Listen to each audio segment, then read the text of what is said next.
Mr. Cele, you're very good at this.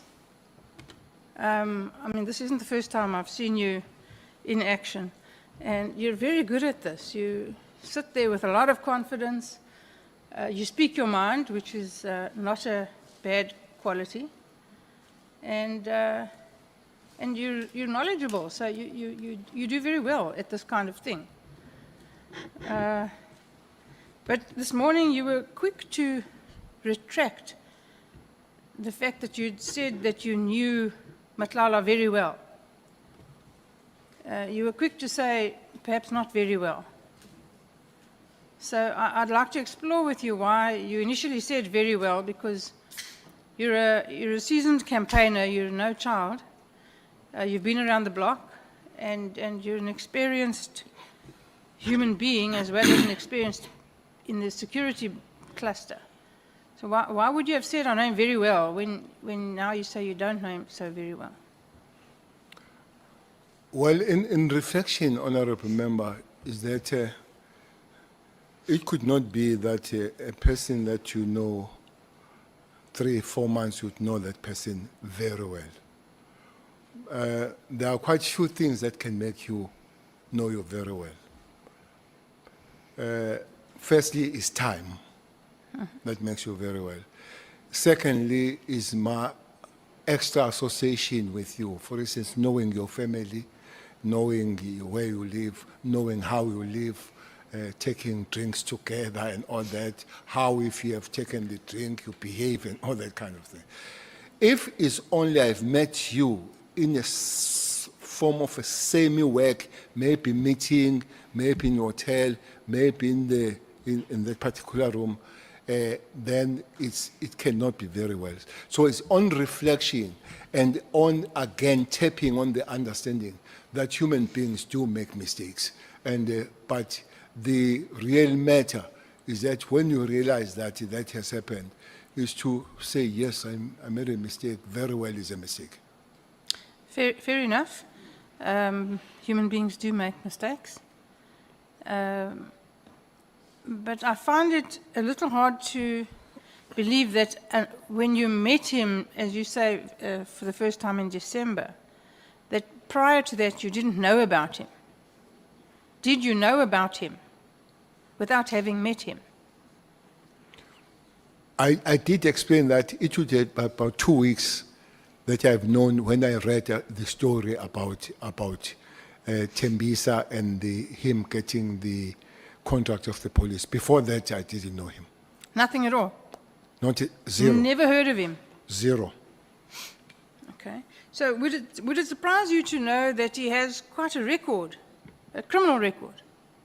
Well, not necessarily a criminal record, but a history of brushing with the police, and not in the positive sense. With all the evidence I have read, it's about a number 18 with withdrawals, with acquittals and all that. Yes. I've seen, and that's why at one statement that I've made that I wonder how he flew below the radar for me when it comes to that situation. Yes, well, I'm wondering the same thing. Do you have an explanation?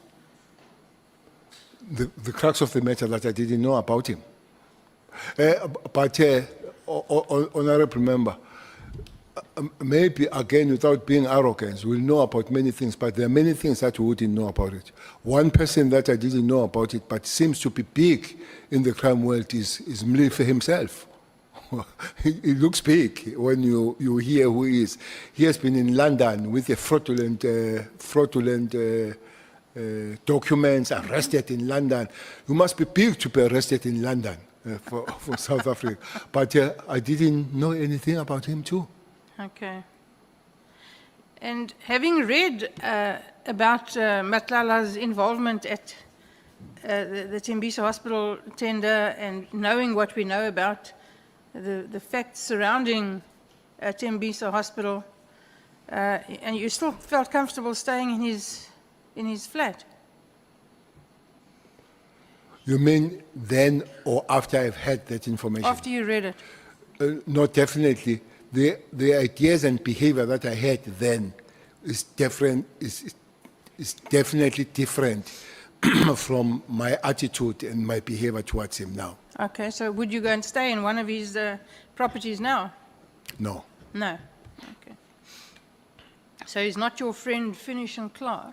He has never been a friend. Ah, okay.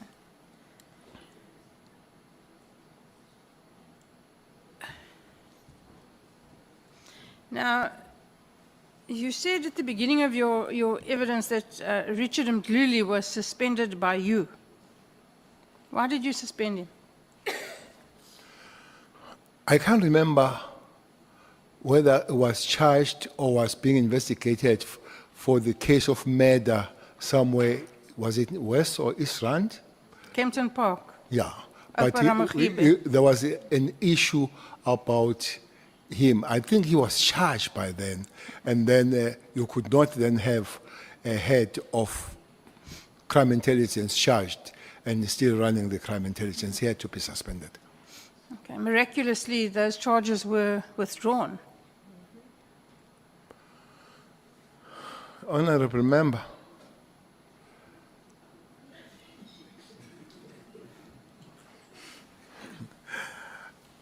I really don't know. You know, police have been suffering. Police have been suffering because your world prosecution, you have been doing things and flying below the radar.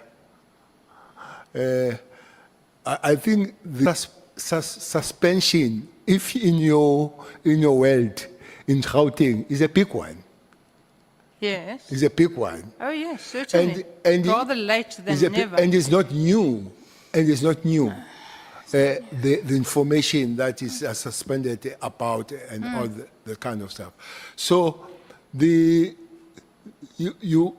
sit here, since I've been in this environment, you sit here that police, you have done the good job. I wonder what happens to the next segment.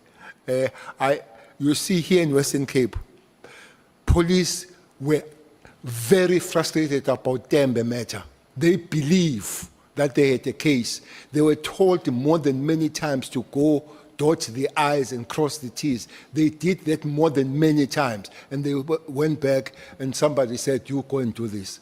So whoever was doing that today, they believe that there was a protection of somebody by the prosecution.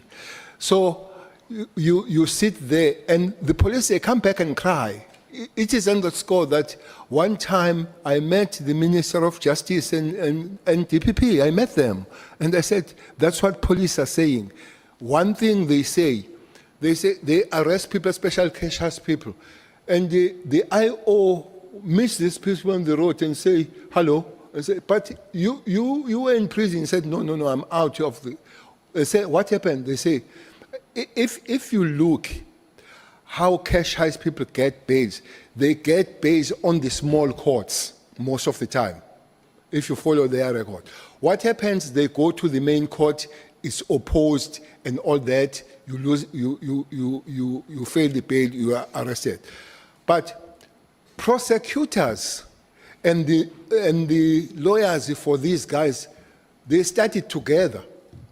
So what they do, they move it from the main court where they did not get the bail and go to some court in some corner and don't call the IO, and it goes there unopposed and they get the bail. So it's a whole system that is giving us problem. So you say, how did I feel? Sometimes you feel numb because you know it might happen.